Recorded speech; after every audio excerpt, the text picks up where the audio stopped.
I don't really know how to start shows. Come on now, don't start liking me now. So yeah, I'm funny compared to, well, you'll see later. I stand for mayhem! I know a lot of fucking idiots that think a lot of shit is mean-spirited just because it goes against what they believe. But the relief of comedy is it takes things that aren't funny and it allows us to laugh about them for an hour. We got a purple suit to buy and a gigantic coffin. Why are you laughing? Evening, everybody. Welcome to another episode of Why You Laughing, a history of comedy podcast. And today, I am pleased to introduce to you Dave Chappelle's Killing Them Softly. Killing Them Softly is what I meant to say. Recorded in D.C. in 2000. So there are literally, you can go into a bar and talk to an adult that this would be the equivalent of me referencing, I don't know, Henny Youngman. Yeah. I'm trying to think who would have been around in, the late 60s. I get Mort Saul. Right. Like that, which is, I mean, that's just how time works, I guess. But it is insane to me that, there's a generation that would consider this very old, but probably my favorite special of all time. If you're new here to Why Are You Laughing?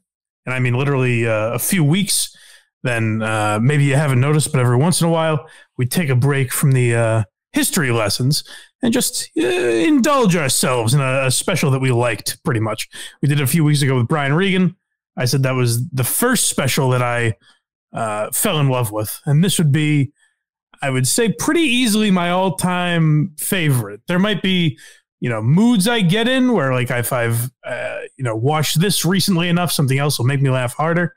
But consistently, if you ask me what's my favorite comedy special of all time, I would say Dave Chappelle's Killing Him Softly. I think it's the best version of Chappelle. And we will get into it. But first, I want to remind everyone, if you said, Mike, I would have loved to watch this episode last Thursday instead of this Thursday, well, there's a way you can do that, and that's by subscribing to the Patreon. And what you get there is also bonus episodes. I'm trying to think. By the time this comes out, the Tucker Max episode will definitely be out. I think Carl is going to join us from that.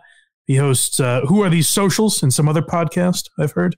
So make sure you check that out on the Patreon. Opie versus Jim, Norm on The View, Pablo Francisco, the Pelican Brief, all kinds of good stuff for bonus episodes. And I think we got a few good ones cooking as well. So make sure you subscribe to the Patreon if that stuff interests you. Also, I should mention now, it's been up for a couple weeks at this point by the time you're listening to this, but find Why You Laughing clips on YouTube. I've tweeted out the link and everything.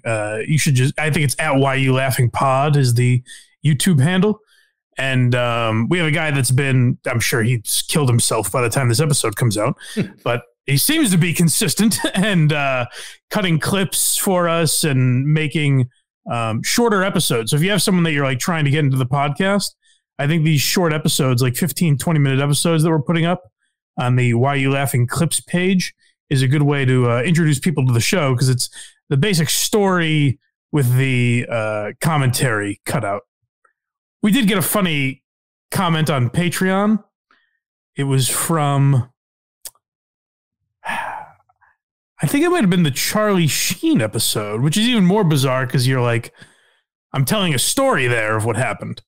But someone commented on the Patreon and they said, hey, just play the clips. Enough with the commentary. I did see that. And I was like, oh, this is all on YouTube, right? You could go listen to the clips yourself. You don't need us. That's a psychotic way to watch this show. I hope they play a clip I like. Otherwise, these two assholes just keep rambling. I just want to hear Charlie Sheen go nuts some more. But yeah, hopefully the Why You Laughing clips page maybe will cure what ails that gentleman. I didn't tell you where to do all that, by the way. blindmike.net is the best place to go. What a promotion. It took 40 minutes, and I didn't tell you what website to go to. blindmike.net. You'll find the Patreon there as well as all the free links, so support the show if you'd be so kind.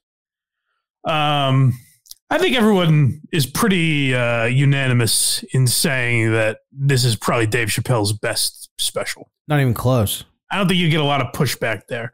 I think the one he recorded in San Francisco not long after this one is also very good. And I think 2 that he recorded right when he came back. I forget the name because they were all so weird and they came out at the same time. But the one where he tells the 4 times he met O.J. Simpson. Yes, that's a great. I'd put that might be the closest, in my opinion, of Chappelle's specials to Killing Them Softly. But I think Killing Them Softly is the special that makes everyone say that he's the best of all time. Like, I genuinely think this is one of the best specials ever. And I think it's perfect Chappelle in the sense that it's commentary. It's a lot of social commentary and racial commentary.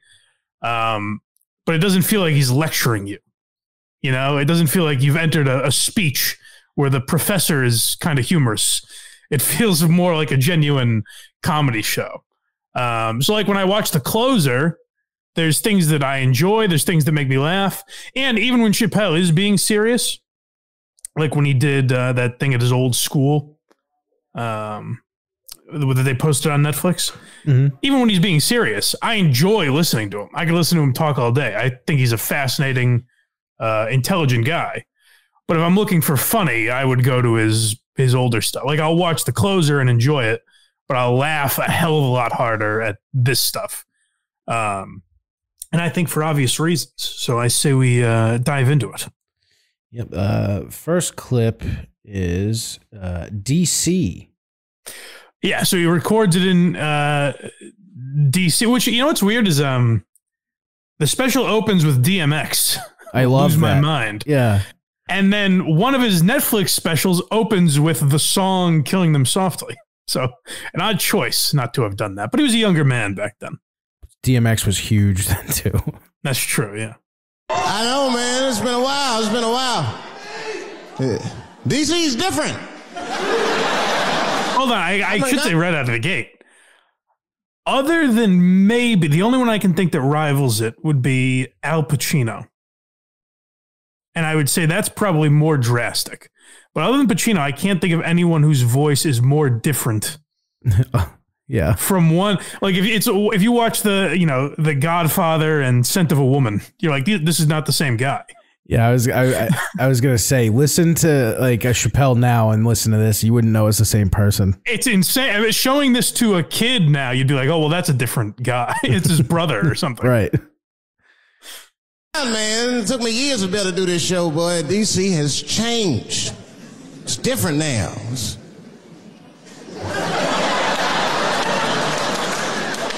There's a lot of white people walking around, isn't it?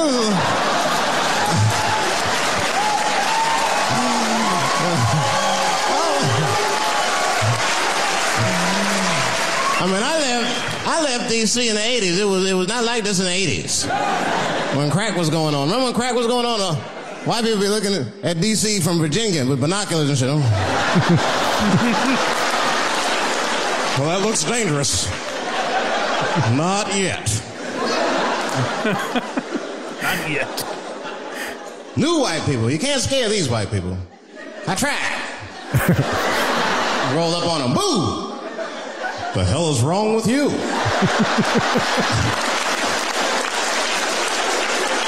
Those days are over. His white guy voice is so great. I was just about to say that there's something interesting, and I think it's what separates guys like Louis and Chappelle from most other comics, is that they can do something that you would take as stereotypically hack. Like, you know, for a white comedian, it would be talking about airplanes, which Louis has done. For a black comedian, it might be doing a white guy's voice. But they managed to do it in a way that's unique enough or just hits differently enough that you don't think of it in the same category as if, you know, some guy at an open mic was doing it, you know? Yeah, but now also when I hear him do that voice, I just picture the newscaster from Chappelle Show. And it makes Reg Chapman, yeah, whatever the fuck his name is. Yeah, and it just makes it funnier. Yeah, but that's the thing is, like, you would say about like a black comedian doing a white guy voice would be considered hack, except I think Chappelle was just the best at it because it doesn't even seem like a caricature. It sounds like that could be, you know, some executive he had to deal with at some point or something. Right. Like, he just absolutely nails it. And yeah, this is I think the reason Killing Him Softly stands out to everyone as Chappelle's best work is because he's so good at that sort of, racially divisive or whatever you want to call it, that racial humor, but he does it in a hilarious way that doesn't feel like he's preaching to you. Now, when he talks about a lot of the trans stuff, I like that he's, pushing back on a topic that he's not supposed to be talking about, but sometimes it's not funny enough to want to defend. You know what I mean? Does that make sense? Yeah, and you were talking about the preaching earlier. Yeah. I will say, like, he gets preachy, but what he does differently than other people who are preachy is he will weave in a joke or two. Oh, absolutely. And that's why, like, the car ride, the LGBT car ride, I think is a hilarious bit. Mm-hmm. But then when he's kind of just, ranting for 15 minutes, like, all right, Dave, we got it. But this is straight, like, Killing Him Softly is strictly jokes. There is no moment of, let's get real for a second here. We get it, Dave. They hurt you. We don't have to hear a story about Iceberg Slim in the middle of it, Yeah. Which is, again, very interesting when he does that shit. Well, I did think the story about his friend Daphne, I thought that was interesting, but very interesting. It was weird. Not a comedy show. Right. Yeah. Exactly. All right, what's next? Police. Yeah, I mean, this is where this was hard for me to pick clips because a lot of these are like, longer form jokes and the entire thing makes me laugh. So I just kind of had to take an abridged version. But him talking about it, him and his buddy dealing with the cops is one of my favorite bits in comedy history. So black people are very afraid of the police. That is a big part of our culture. No matter how rich you are, how old you are, we're just afraid of them. We got every reason to be afraid of them. You know what I mean? Like, you're a white lady. You ever been pulled over before? And then what they say, let me see your driver's license and your registration, right? See, I'm just guessing.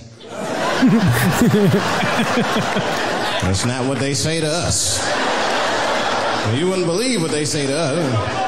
Spread your cheeks and lift your sack. Like, what the fuck? Excuse me? You heard me. Spread open your cheeks and lift your sack. I got a driver's license, too. The easier way is to prove who I am and shit. What does that prove? I can't go to the bank like that. Cash my check. What do you mean you don't have any ID? Wait a minute.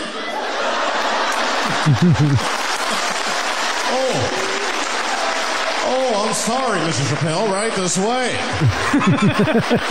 Why didn't you spread your cheeks in the beginning?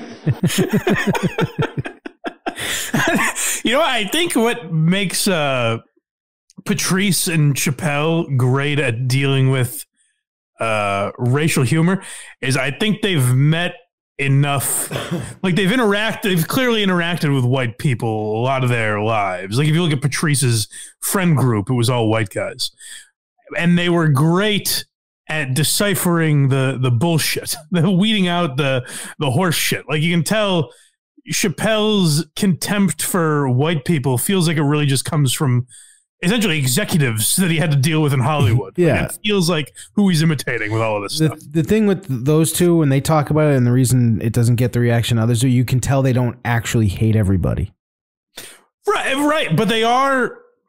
Here's the thing about Chappelle talks about the police for a while and then the difference in dealing with the police if you're white versus black. Like that's a large chunk of this special. And then, it became an issue 20 years after this special came out. Police brutality was a big issue.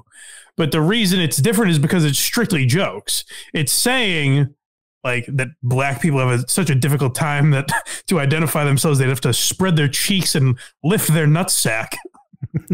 But even as you say it, it's absurd, obviously. You know what I mean? Like it's taking an absurdist angle. I don't know if this would qualify as absurdist, but you know what I mean? An angle on like an actual issue. Whereas now it's like, hey, I'm not talking about with Chappelle anymore. I'm just talking about social commentary in general in stand-up. I was going to say, he did put out that George Floyd special. Well, that's not fair to Chappelle, I don't think, because people called it a special. But it's not even in a comedy club. He's literally making a speech outside at like one of these protests or something like that, wasn't it? I thought it was in his cornfield. It might have been. It might have been at his place. Yeah, you might be right, actually.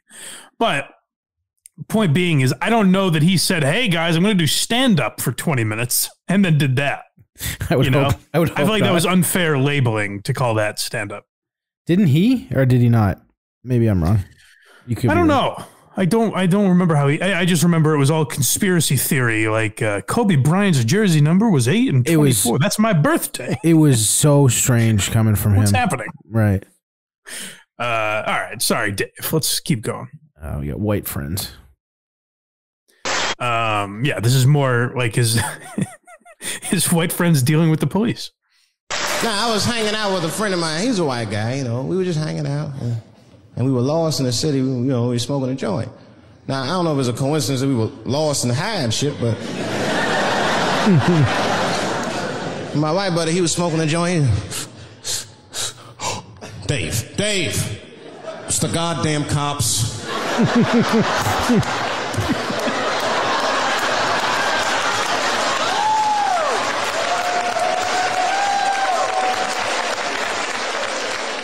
I'm gonna ask him for directions. I said, Chip, no! Chip, don't do it! It was too late. He was walking over there. This man was high as shit. Excuse me. Excuse me, sir. Touching him and shit. Excuse me. Need some information. Start confessing things he shouldn't confess. I'm a little high. All I want to know, which way is 3rd Street? The cop was like, hey, take it easy. You're on 3rd Street. You better be careful. Go ahead, move it. Move it. That's all that happened. That's the end of the story.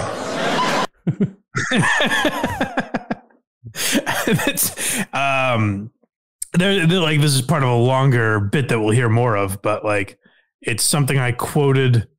Me and my friends quoted this particular chunk all the time. They have things that have nothing to do with the police, just saying, move it, like that. It's just infectious. Next we got Cops vs. Black People. Yeah, it's more in the same genre here. That's the other thing with this special, is it flows so beautifully. Oh, well, so, I mean, here's an interesting thing is that, like, first of all, I had to stop myself, as I usually do with these episodes. I should have said this at the beginning, but these are episodes where we take about an hour and a half to break down a 1 hour special. So pull the ejector seat now, because we keep going. But what was I saying? How did that start? I said that this flowed beautifully. Oh, yeah. So I noticed everything like I kind of think is a classic bit is within the first half hour of this special. It's definitely the stronger half for sure. Not to say the second half is bad, but like the amount of jokes he packed into the first half hour that resonated with me as like classics.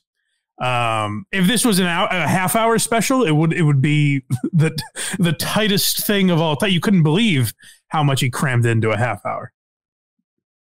Now, I know that's not amazing to some of you, but you ask one of these black fellas, that shit is fucking incredible, isn't it? I'm saying a black man would never dream of talking to the police high.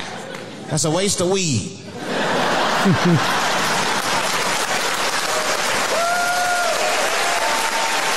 Serious. I mean, I'd be scared to talk to the police when I'm sleepy. They fuck around, get the wrong idea and shit. Oh my God. That nigga was on PCP, Johnson. I had to use necessary force. You saw him. No paperwork. Just sprinkle some crack on him. Let's get out of here.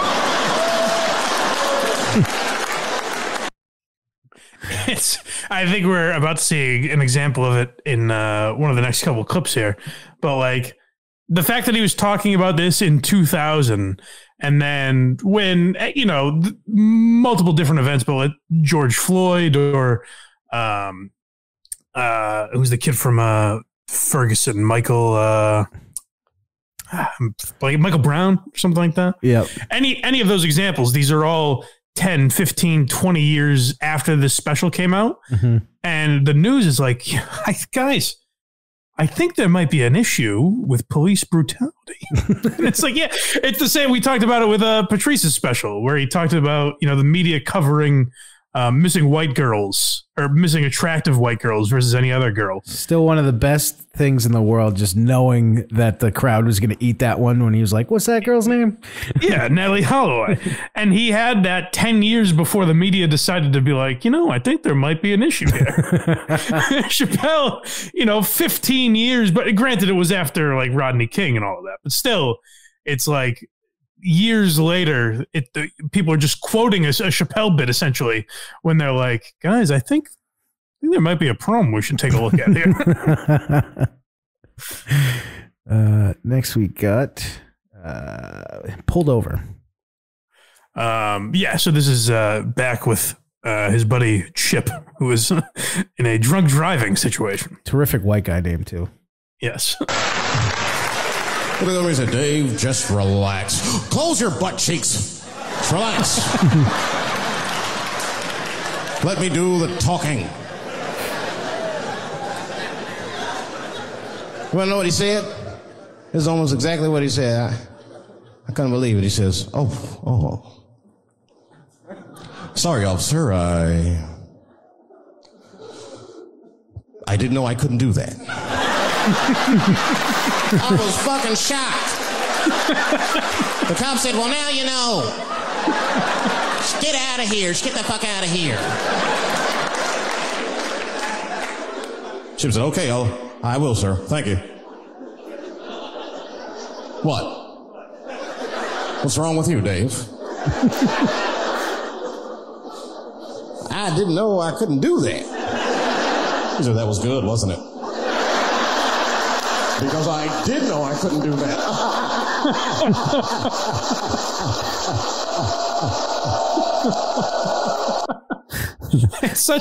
It's such funny analysis too, because it's done in a way where like it makes me like I grew up in a suburban white town, and not that I would handle it that relaxed, but there would be a part of me that would be like, well, this will be fine. Like I'll get out of this, I always think I get out of it. And then when you actually get a ticket, you're like, well, fuck this guy. That's what, like, people misuse white privilege plenty. That's what white privilege is, where you're like, I'll get out of this. Whereas, like, I think if you grew up black, you'd be like, we're fucked. What are we going to do? Meanwhile, everyone gets tickets. Yeah, they're just cops that are assholes. That'll be the name of my comedy special. Everybody gets tickets. Well, we'll be reviewing that one day. Someday. This is the break-in. This is what I was talking about, where it's such a brilliant analysis of how like people would think. I'm not saying I don't like police. I'm not saying that. I'm saying I'm just scared of them. Nothing wrong with that. Sometimes we want to call them too. Somebody broke into my house once. It's a good time to call them, but I don't. The house is too nice. It ain't a real nice house, but they never believe I lived in it. He's still here. He keeps putting the mic stand. Oh my God.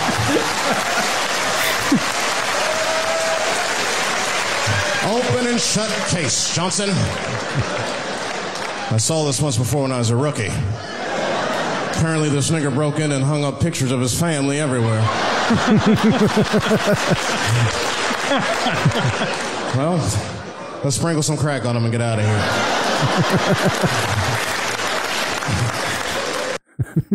Such a funny thing to add to that bit, because like the joke is obviously that the police come to his house and think he's but to add he hung up pictures of his family everywhere as the commentary is just so brilliant. I want them to make a movie of the cop he's portraying. It'd be funniest. He goes out like later in that same bit. I don't think I included the actual joke, but he's talking about like people turning up with crack sprinkled on them.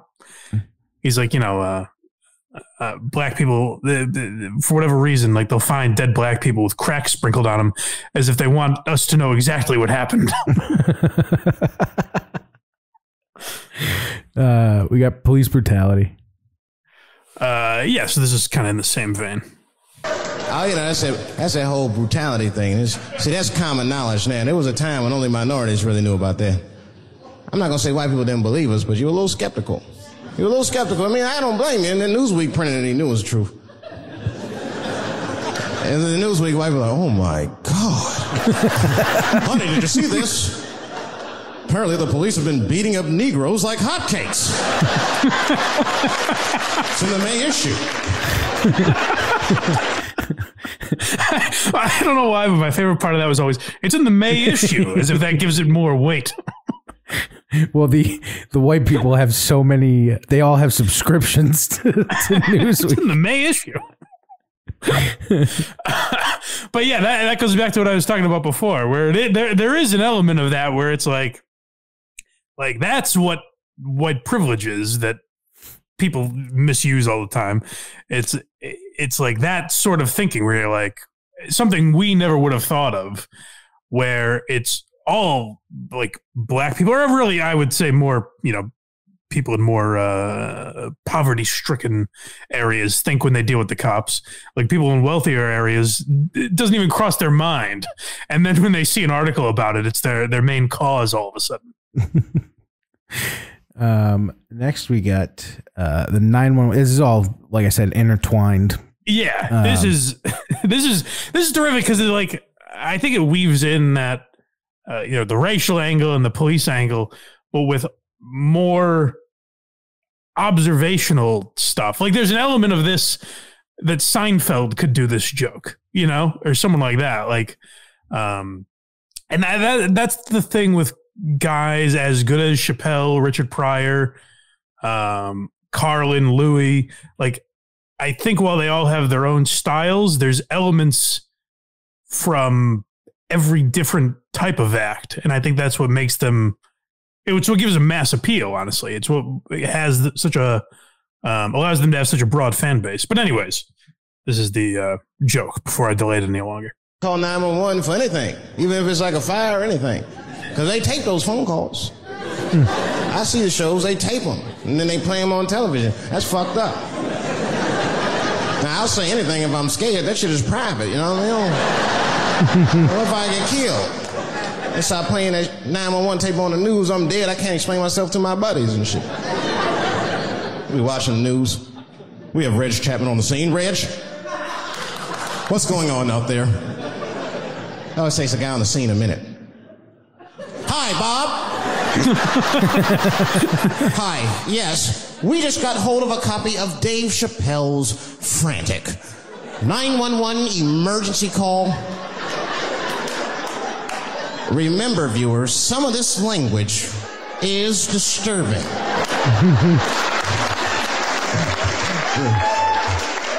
Hello, emergency. Help! Help, motherfucker, they're coming to get me! Just calm down, sir. Where are you? Oh, I shit on myself. I can't stop crying. They play that shit 30, 40 times a day. All my buddies will be at my funeral looking at me. Dave shit on himself, right? I saw it on the news. Died crying like a bitch. And you know what? I think that's the type of shit that Chappelle has lost a little bit, because that's legitimately a joke. Like, I think he likes that he's a respected, philosophical, well-spoken guy now. And I think that's caused him to kind of bail on some of this stuff, the more just purely comedic stuff. Because, like, that's a joke in a different form that you could hear Brian Regan telling just as easily. Right. You know what I mean? And I think that's what great comics are able to do, is like when you write a great joke like that, anyone could tell it. And so there's a version of that like a clean comic could do, or a guy with lower energy could do, or whatever. It's just a smartly written joke.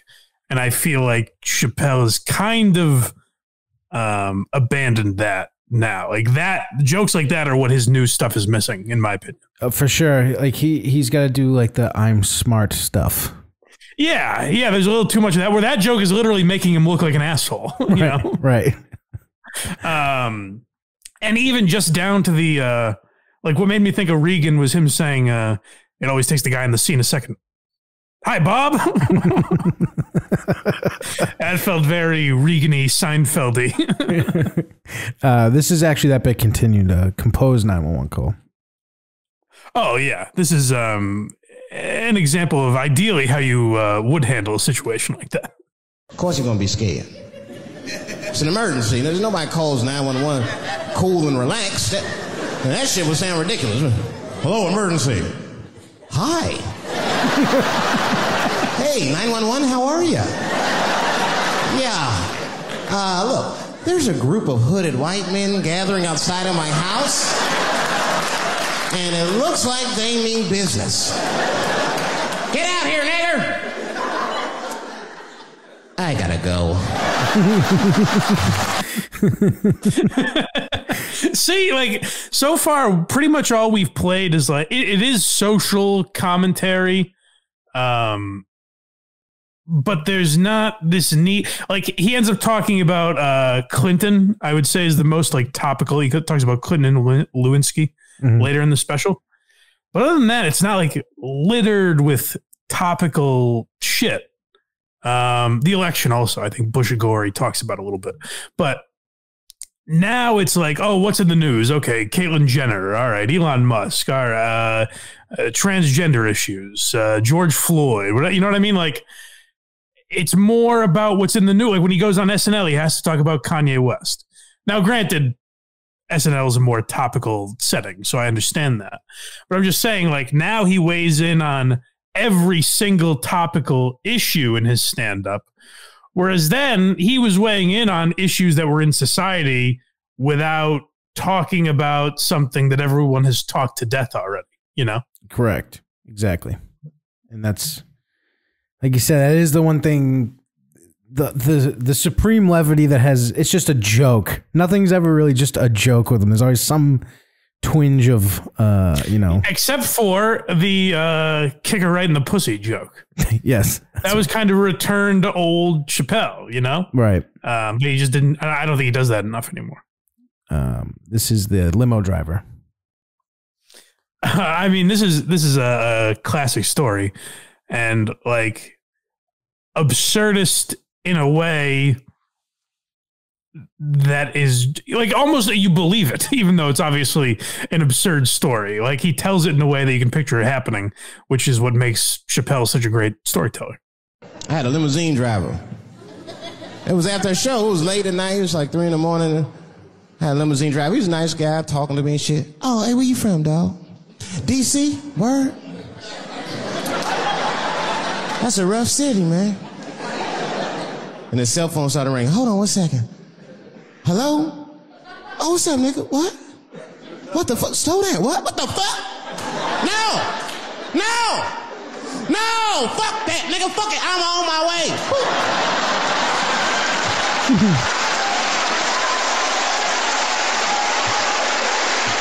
Hey.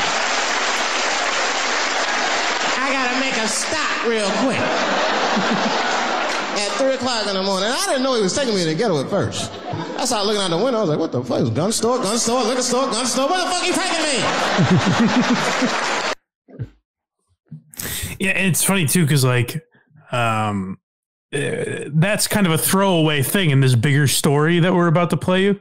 Like the limo driver immediately abandoning his professionalism.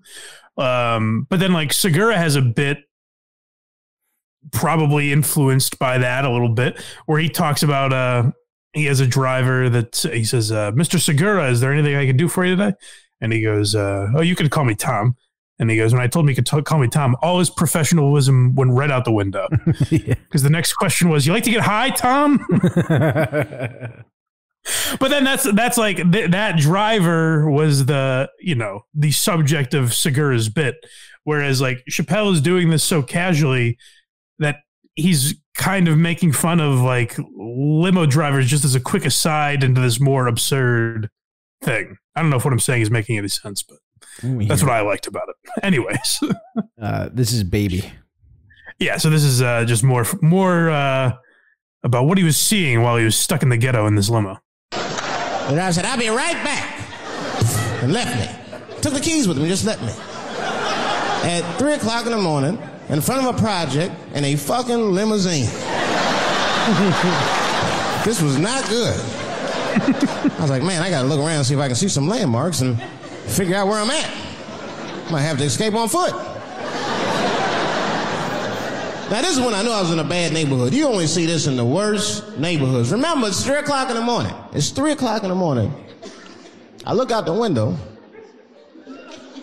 It was a fucking baby standing on a corner.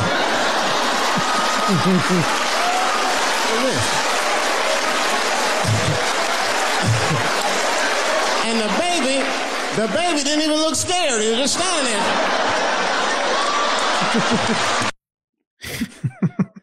Well, obviously, I mean, there has to be more to that. So keep explaining, Dave, please. Where's this limousine driver? You know, I start feeling bad.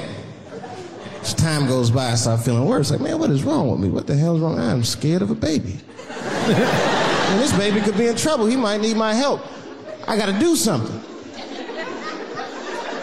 But I wasn't going to get out the car. I'm serious, man. I just cracked the window a little bit. There's an old limousine. I could roll it down.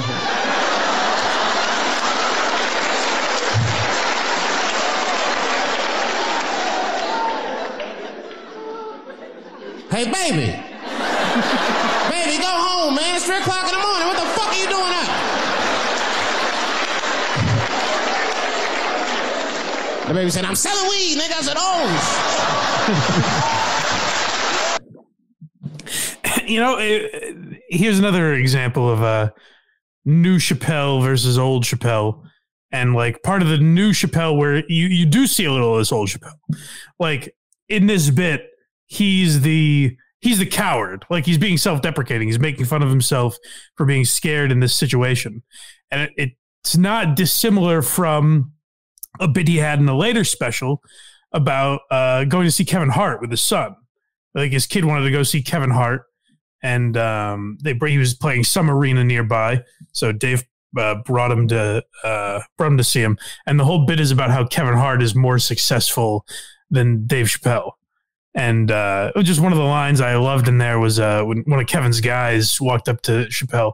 He goes, "Hey, Dave Chappelle, what are you doing around here? This is a terrible neighborhood." And Chappelle goes, "Yeah, I live right by here. Is Kevin around?" Well, like in these stories, he's the idiot. He's being self-deprecating. Whereas now it feels like literally he'll call himself the GOAT in specials. I hated that. Yeah. He's wearing his name on his fucking chest, you know, or his initials, whatever. Like that's the stuff where it's like, you're smelling your own shit a little bit, you know. I keep being self-deprecating. Never lose that. All right, this is Baby Part 3. All right, we gotta have to wrap this thing up. What happens with this kid? That baby was still standing there, man. That's what. Then I started feeling bad again. Yeah, weed make you feel guilty sometimes. You know. Man, what is wrong with me, man? I have just bought weed from an infant. I can't condone this kind of behavior. What am I thinking? I can't let the fear ruin my morals. Gotta do something.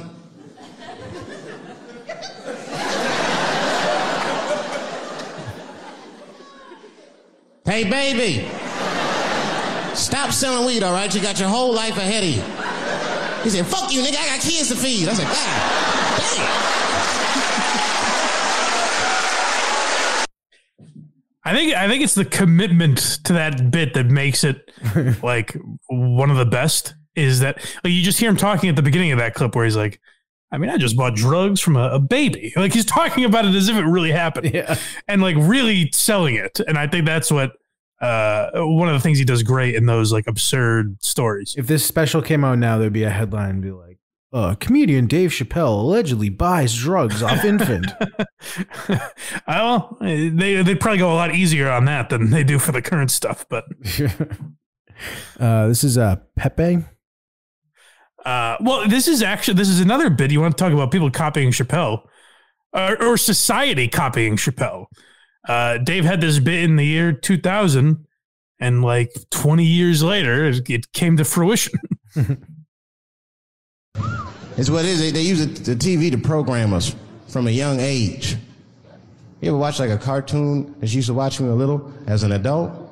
That shit is wild shit. Some wild shit. I mean, like I was with my nephew. We sitting there, we watching Pepe Le Pew, and I say to my nephew, I say, now pay attention to this guy because he's funny. I used to watch him when I was little. And we watched Pepe Le Pew, but I'm old now. I'm looking like, good God, what kind of fucking rapist is this guy? Like, take it easy, Pepe. My nephew was sitting there cracking up. See, sometimes you gotta take the pussy like Pepe. Like, no. It's funny. It's funny how that shit just sticks in people's heads, and then 20 years later, we're like, you know what? Right. We should eliminate Pepe Le Pew from all cartoons that have ever been made because he promotes rape culture. It's like, no, Chappelle said that. You're stealing his joke. But yeah, like the amount of people that I've heard make that point after Chappelle did that bit is astronomical.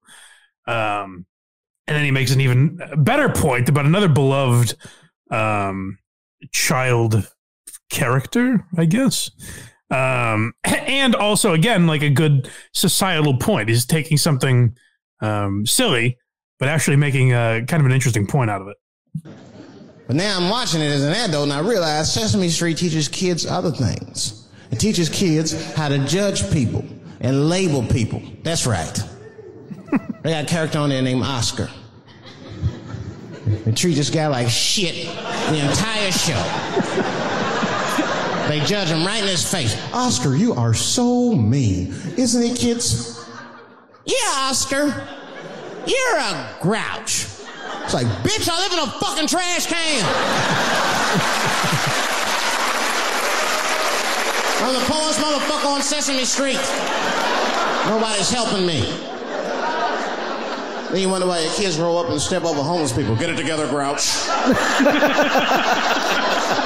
Get a job, grouch. Get a job, grouch. It's such a brilliant thing because it's taking like such nonsense of making fun of Sesame Street, but then there also is an element of like, oh, we are kind of programmed to think like, fuck this person, they must be a lazy bum, you know? Get it together, grouch. Get it together, grouch. As he pantomime stepping over him, that was just fucking hilarious.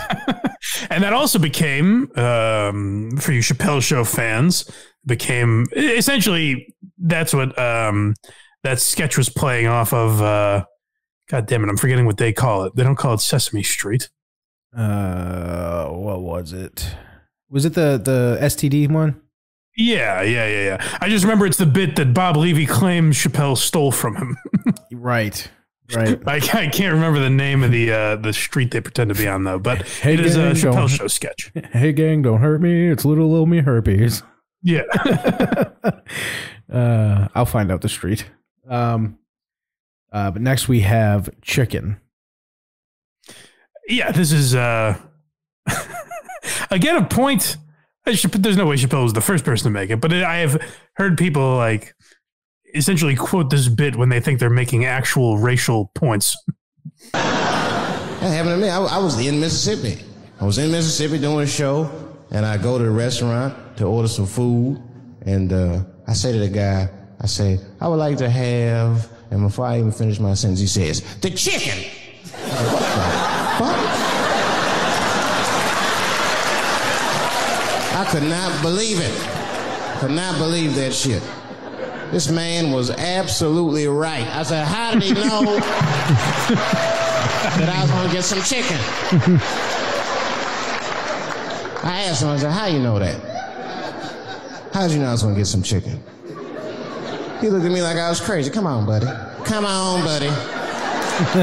Man, everybody knew as soon as you walked through the goddamn door, you're going to get some chicken. There's no secret down here that blacks and chickens are quite fond of one another. Jesus. Then I finally understood what he was saying, and I got upset. I wasn't even mad. I was just upset. I wasn't ready to hear that shit. All these years, I thought I liked chicken because it was delicious. Turns out I'm genetically predisposed to liking chicken. I said, why? It's funny too, because I've heard people since then be like, why would that be a stereotype? Chicken is just good. It's like, yeah, no, we heard Dave do it forever ago. Yeah, no shit. Knee-High Park was the sketch name. Damn. All right, I think you are right, but it rings wrong to me for some reason. It does ring wrong to me as well. Yeah. Anyways. Next, we got Hanging Up. I don't remember what this is, so I can't set it up. Let's just enjoy the show. This is one thing that happens that's funny. You know, sometimes I'll be on a business call, right? You know, like with a lawyer or something. You know, my lawyer. Oh, Paul, sorry. I'll say, I think after we play this clip, we're going to have a new outro for this program. Okay. I think I'd like to make it this because this has always made me laugh. And like we'll be on a call, right? And they'll be like, "Oh, okay, Dave, we're gonna close the deal. Was that fine with you?" I'll be like, "Yeah, that's good for me." Great. You have a good weekend, Dave. I'll be like, "All right, you too, man. Peace." Oh, all right, bye-bye.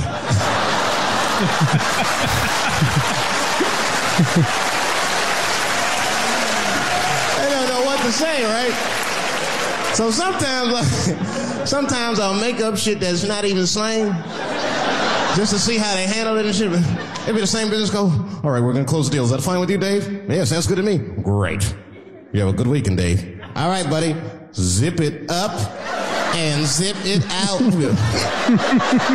Oh. All right. Zippity-doo-dah. Bye-bye.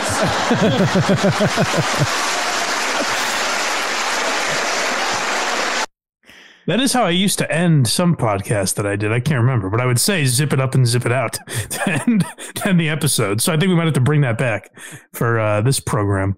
But the reason I relate to that so much is because you can probably imagine just by the way that I talk that is me in most conversations. Like if anyone tries to throw anything like that at me that I usually wouldn't say, but you kind of have to reciprocate. I'm like, "Oh, all righty then. Bye-bye." He nails us. He sure does. Next, we got Terrorist. This is an interesting thing that I never thought of. And it's again where Chappelle has the ability, and Patrice was very good like this as well. I think Chris Rock also. They have an ability to bring things to light. You know what? I shouldn't even say them. I should say any kind of any comedian that's great at sort of observational type of humor, bringing something to light that is very true, but you never would have thought of in that way. Like it wasn't directly on the surface. I'm serious. This one time racism saved my life, man. I was on a plane. I was coming from overseas. And I don't know how this guy got a machine gun on the plane, but he stood up, man. He said, "Everybody, get on the fucking ground. Nobody look at my face." I started freaking out. Because he was Chinese. I was like, why is he talking like that?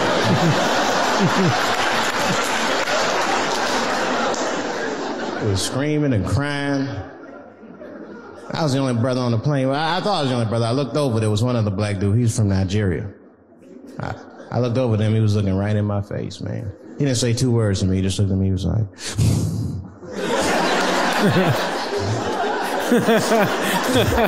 He didn't need to talk. I know just what he's talking about. I looked right back at him. I was like...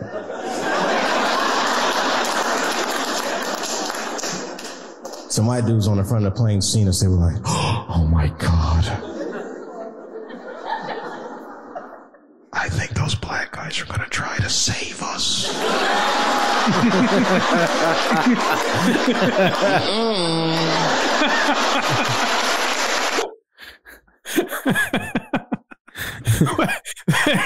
I think that is an element of like racism that you don't really think about is the like, oh, well, these guys are probably much stronger than me. They'll beat this guy's ass. Well, I think it's because they thumbs up to each other.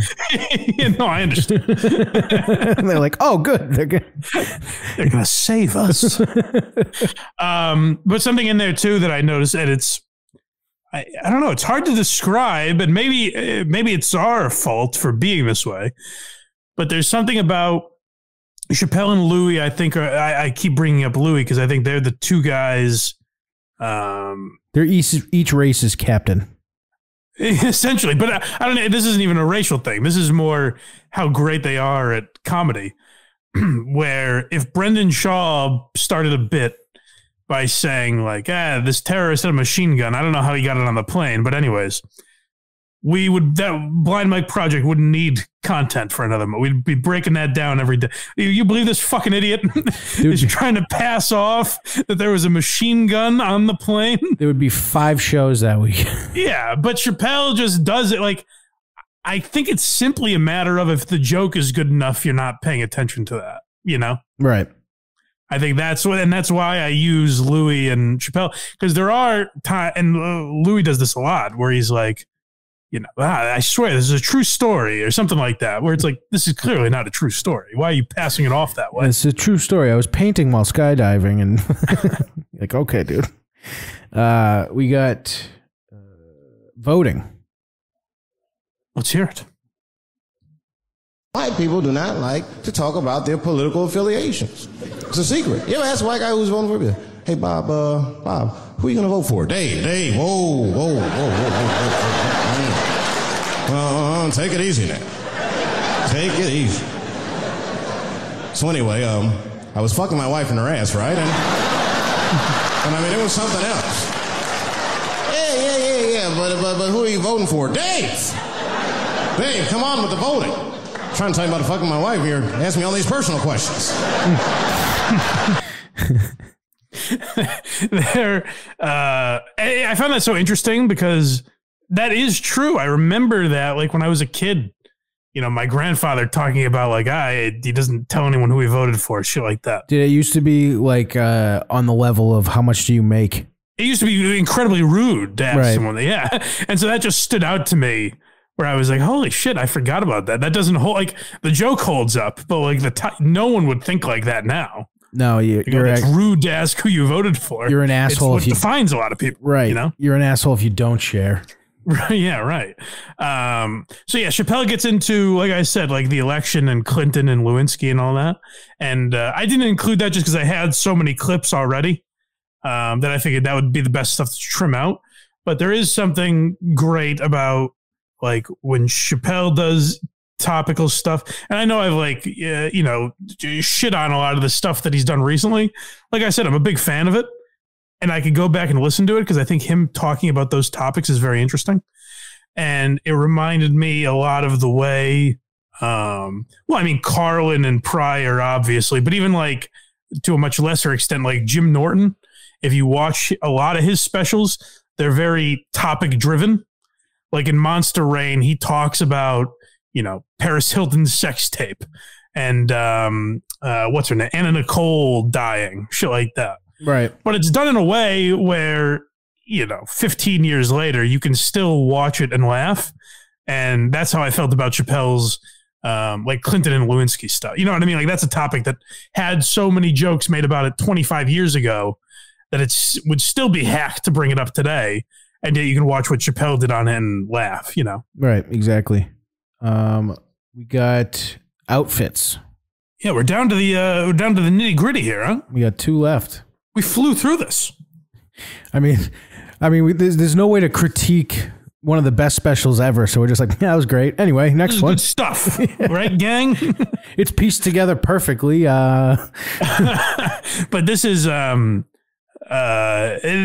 is a topic, and in a weird way, I think it is related to his point about, like, transgender issues and things like that. It's what I think he gets very hung up on,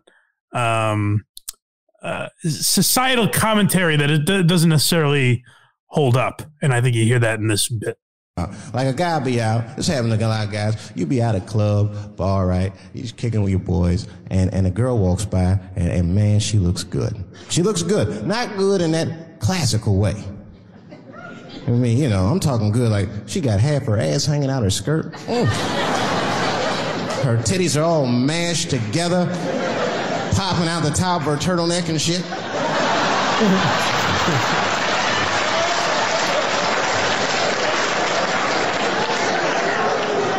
And you with your buddies, right? You with your buddies, you got a couple drinks in you, and you see a girl, you might try to talk to her. This might not come out right. I don't know what you say, but damn, look at them titties. The girl gets mad and says, wait a minute. Just because I'm dressed this way does not make me a whore. Which is true. Gentlemen, that is true. Just because they dress a certain way doesn't mean they are a certain way. Don't ever forget it. But ladies, you must understand that that is fucking confusing. Just is. Now that would be like me, Dave Chappelle the comedian, walking around the streets in a cop uniform. Somebody might run up on me. Oh, thank God. Officer, help us. Come on, they're over here. Help us. I'm like, just because I'm dressed this way does not make me a police officer. You know, another thing, I'll get back to that clip in a second, but you know, another thing I took out from this is his bit about that old-timey voice, see? Mm-hmm. And he does a couple things on that, and he does a great callback to it later. But what's weird is I've heard multiple comedians in the last, I'll say 5 or 10 years, have bits about using that voice. And this is like when I talk about like joke stealing or parallel thinking or something. I don't think they consciously watched Killing Him Softly and said, oh, you know what? I'm going to do that same bit 20 years later. What I think is that they, you know, kind of ingested it and then puked it back out, not realizing where it came from. But what's always amazing to me about stuff like from Chappelle's special, you know, if you steal from a guy who's massively famous like that, and again, one of the most acclaimed specials ever, it's weird to then do a bit and not have anyone say to you, hey, you know, Chappelle did a bit like that like 15 years ago. Well, you know what it is? I've told people, like, I've heard some of the stuff they've done on different specials, but it's killing, so they don't get rid of it. Yeah, that's got to be what it is a lot. Yeah. Yeah. So they're like, oh, I like this, feels good. Oh, it's different enough. But it's like, you really think, I guess this is what you should ask any young comics out there, if you're writing material. Ask yourself, is my bit about, is my bit about that voice better than Chappelle's? Have I bettered what he did? Because if not, you should probably get rid of it. Right, throw it right in the trash. Yeah. But anyways, so I think that's why, like, you hear in that bit, and again, he made it very funny, but I think what Chappelle gets hung up on is like hypocrisy and the way things are covered in from one angle, but not the other. I think that's something he hates. And I think the transgender thing hit such a nerve with people that when they started getting mad about it, he got really hung up on it and was like, well, then I'll keep doing it. So we're on our, I know we're on the closer here. So I guess, like, just so there's no confusion walking away from this episode, I like a lot of what Chappelle does now.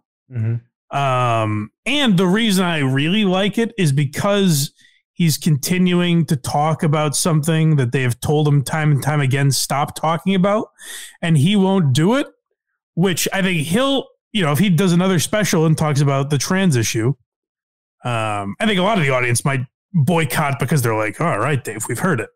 But there'll be blowback. People will be angry about it, whatever. But the reason I like it is because the next guy talking about those issues doesn't have to be quite as scared. Like I saw Jim Jeffries. I just found that I wrote a blog about it on Patreon if you want to go check it out. but I just saw his Netflix special somewhat recently. And he has a bit about the LGBT community and all that. And it kind of dawned on me watching that, like, oh, because Chappelle took all this shit, you can kind of put those bits into specials now without being terrified. Yeah, Chris Rock. You know what I mean? Not that Jim Jeffries had some crazy angle on it that would get him in trouble, but I'm just saying now people aren't like, oh, should I not even joke about this? Like Chappelle has allowed you to joke about that. And that's what I like about what he's done in the last 2 years. I was just going to say, Chris Rock just did. Same thing. Yeah. I mean, and so now people aren't petrified to have that topic in an hour of stand-up because of Chappelle. So that's like when you hear pioneer, like that's the kind of shit a pioneer does. And I think Chappelle is very calculated. And like, I think he's very aware of how he's coming off, you know? Right. Exactly. All right. Now that all of that has been said, let's hear the closer. I complain, but I'm happy I'm with somebody. I don't want to be single. I don't like that. Sometimes you go to them single clubs, you see too much. I was on the road one club and I seen a thing they call a thong contest.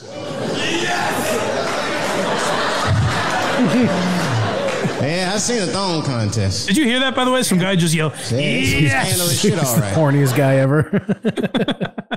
Let's listen to him again.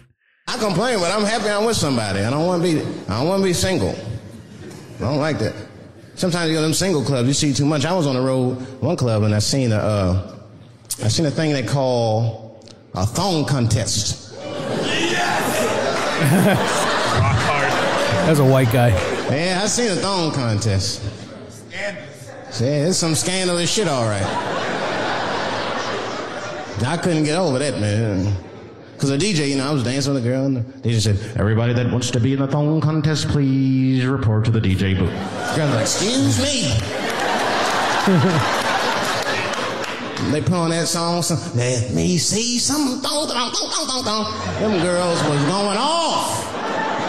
Some of them pulled their pants down, some of them pulled their skirts up, all of them just shaking their butt. Some of them didn't even have underwear on, they was just fucking shaking their butt. I mean, really, I was fucking disgusted. But I couldn't turn away.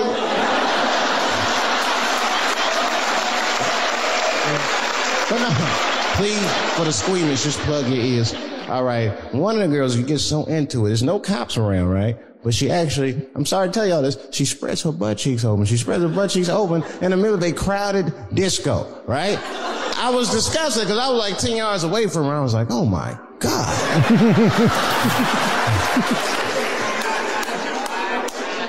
Is that her birth canal? Oh, it gets worse. Good God Almighty, is that a baby? I know that's gross. It's gross because it was a baby. It was the same baby from the project. She's like, I snuck in the club, nigga. You can eat if you need me. Just pat on the ass and I'll come out. Hey guys, thank you very much. It's tough to end on a callback, but I feel like he did. I think it was the right move there because the baby thing was such a classic bit in that special. Yeah. I mean, but I've heard guys like end on a callback and it's like, that wasn't worth it. You know, I want to know who did it first because I guarantee you it was the hardest it's ever crushed. And then everyone's like, ooh, that's a great idea. I've heard a lot of comics talk about callbacks as like essentially a magic trick where it's not even that the audience is laughing. They're like, how did you know to bring that back up? How did you do that? What Chris Rock did recently on his special was he did like alluding to what's coming through his special. Yeah, and that's rare because you have to be part of one of the biggest stories ever. Yeah. So it's rare to be able to do that, but yeah, that was interesting that he was able to pull that off. But the main thing I noticed rewatching the last chunk of this special, not that it's like filthy, but it was interesting that Chappelle closed on that bit, you know, talking about thongs and a woman's birth canal and all that. Because Chappelle is like, I think the reason I found it interesting is it made me realize like Chappelle is not, for all that he curses a lot and shit like that, he's not particularly dirty or sexual. Yeah, he's not graphic. Yeah, there's not a lot of like, he would be considered an R-rated comedian, I'm sure. But there's not a lot of real graphic stuff, like sex stuff or anything in there, which is why I found it interesting they closed with that. But I also like how we were talking about how, like, I can't believe this is 20 years old and it's not dated at all. And he just called the club a disco. And I went, oh, there it is. In reference to the thong song, yeah. Right. But hey, listen, it's also dated in the sense that Chappelle sounds like a young boy there. And now he's been grizzled by the world of cigarettes and 9-hour shows that he does. But he's one of the greatest ever, one of my favorites. And I don't expect a lot of pushback when I say Killing Them Softly is one of the, if not the greatest special of all time. But let me know your favorite, on Twitter or on Patreon, whatever, message me. Let me know what you consider the greatest of all time. And maybe at some point we will check those out on Patreon when we're looking for an album or a special to look back at and break down. And then, in the meantime, we'll get back to our sort of more biography style that we do. But I think people seem to enjoy these once in a while. So hope you guys did. Hope we did Killing Them Softly justice. And remember to go to blindmike.net. That's where you can find the Patreon, link to our merch, as well as the links to Apple, Spotify, Google, YouTube, wherever you get podcasts. Like I said, search out Why You Laughing clips on YouTube. Hopefully we'll be posting a lot more stuff there, shortened versions of this show, and plenty more to come. So look out for that. If you want to support Craig, go to verygoodshow.org. That's where his program, Very Good Show, is, as well as his Patreon and everything. So if you want to support Craig, throw him a few bucks, go to verygoodshow.org. And we will be back with you guys next time. Anything I'm missing, Craig? That'll do. All right. We will talk to you next time on the next episode of Why You Laughing. Until then, zip it up and zip it out.